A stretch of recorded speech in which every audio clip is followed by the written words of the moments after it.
Okay, example 4 asks us to graph a cotangent function. Remember, we always want to write this out in terms of sine and cosine.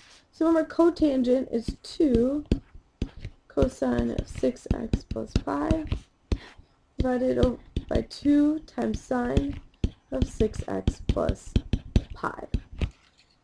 So in this instance, always and forever, when we're graphing the 4 other trig functions, we're going to graph our denominator. And so what I want you to do right now is pause the video and graph the denominator, what I highlighted in yellow, and then unpause it when you're ready to move on. Okay, so you should have graphed a sine function, which had a displacement of negative pi over 6. So we start at negative pi over 6. My period is pi over 3. So when I take negative pi over 6 plus pi over 3, it's going to end at positive pi over 6, which is over here on the right. And then remember, we're just taking the averages to find the other 3 critical points. So I graphed the denominator function to figure out where my asymptotes are. So my asymptotes are going to be located at negative pi over 6, 0, and at pi over 6. Okay?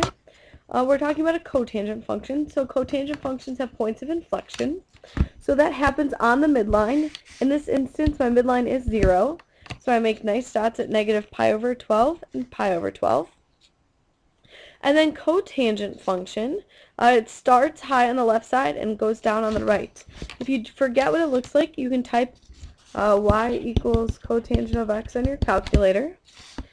But we start here, it hits the point of inflection, and then crosses over and approaches the asymptote from the other side. Okay, so here we have 2 cycles of a cotangent function. If I were to identify the 4 translations of the given equation, my amplitude would be 2, my vertical shift would be 0, my b value here is 6, and if I asked you to find the period, don't forget that instead of using 360 or 2 pi, for cotangent, it's going to be pi over 6. So again, it makes sense because here, from 0 to pi over 6, or 0 to negative pi over 6, I have 1 cycle, 1 revolution. So in this instance, it makes sense that my period is pi over 6.